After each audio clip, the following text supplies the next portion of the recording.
Hello. To start off, I have a few questions that I want everyone to think about.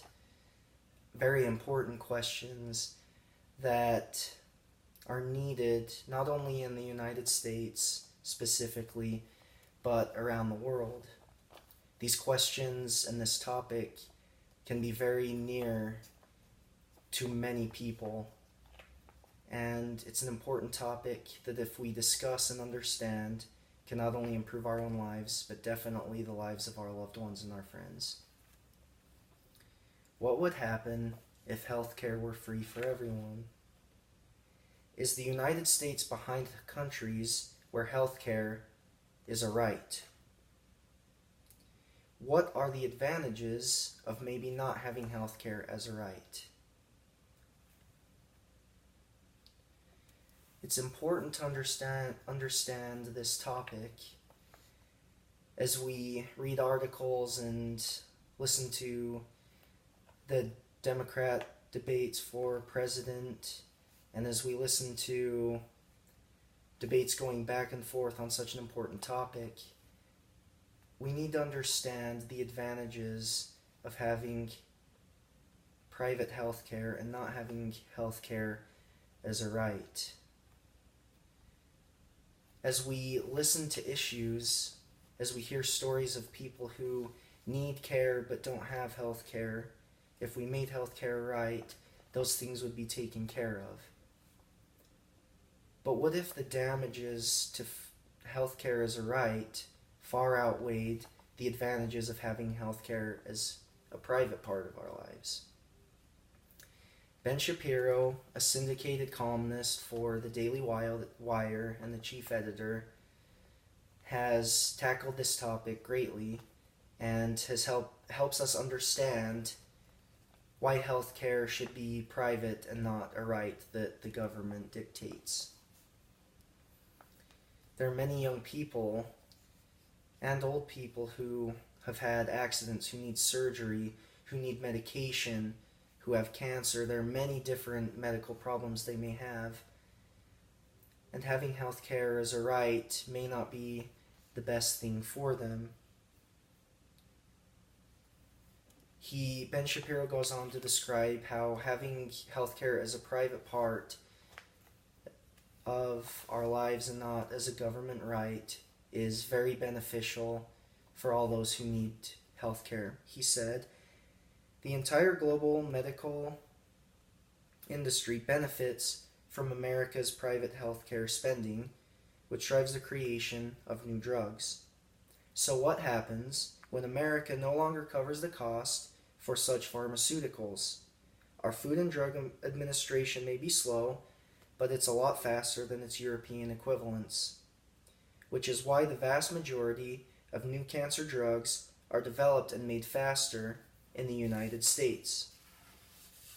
So the advantages of our healthcare system, we definitely need to improve some aspects of our healthcare system, and there are always ways to improve. And as we discuss this topic, we can find those and improve our healthcare system for everyone.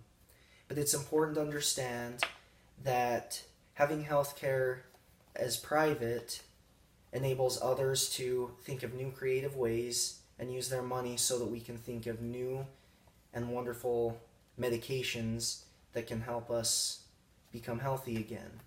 Ways and ideas that wouldn't be able to happen if healthcare were a right and run by the government.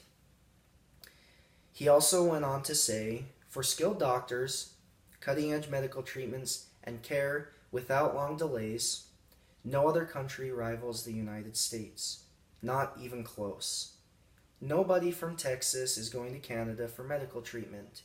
It's almost always the other way around." We always think of, there are a few exceptions, but we always hear of people who need special treatment that come to the United States because the doctors here, the medication here is the best. And that is because we are allowed to pay for this ourselves and allowed to come up with those different ideas to make our healthcare the best. As the government runs healthcare, there are many disadvantages to this, and this is another quote that describes this. The first is that government-run healthcare takes medical decisions away from patients. That means you, and puts them in the hands of bureaucrats. They decide, for example, how many MRI machines are going to be available, or under what conditions you can get back surgery or a bypass, or even whether you qualify for cancer treatment. These are some pretty big disadvantages to government-run healthcare. If I have cancer, why shouldn't I be cured? Why shouldn't I be helped by the best doctors and the best medication out there? As healthcare is run by private companies, these things are possible for each of us. In countries where healthcare is a right, there are long waiting lists. I have a friend that went to England and was able to see government-run healthcare firsthand. He had a minor problem and he needed to go to the hospital to get it fixed. And as he went there, he saw many people waiting for care by the doctors. And he also talked to a person who broke their arm and had to wait 3 weeks to get it fixed. This is a huge problem. Something like that, we can't wait for help. We can't wait for it to be fixed. Those could do irreparable damages, especially for cancer or more serious injuries and illnesses. Now, I've named a lot of disadvantages and advantages to our healthcare system, but this may perhaps be the biggest advantage of our healthcare system. Quote, finally, and perhaps most importantly, government-run systems depress the search for new cures. Biomedical research spending in the U.S. far outpaces that of any country with nationalized healthcare, even when you account for differences in population or size of economies. That's one reason medical breakthroughs rarely come from countries where the government controls healthcare. They come from the United States, where the government does not. How great is that? The biggest advantage of our healthcare system not being run by the government is the search for new cures. Other countries, as I mentioned, have government-run healthcare systems, and they aren't leading the way to find new cures and do medical research. The United States is, where we are enabled to do that. Here's another example. Quote, have you ever waited in line for hours at the state-run DMV, or wanted to pull your hair out of the government-operated post office?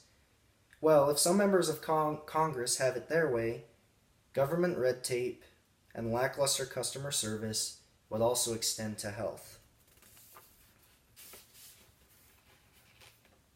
We've all been frustrated with waiting in line at the DMV, the post office, or other government-run places.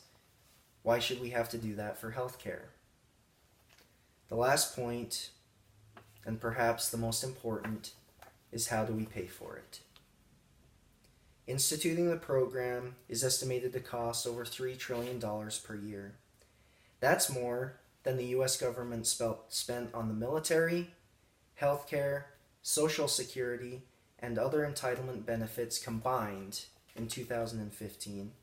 Inevitably, that additional financial burden would fall onto the American taxpayer, slowing economic growth and stifling business expansion. So in closing, I ask one simple question. Do you want government-run healthcare or private-run healthcare?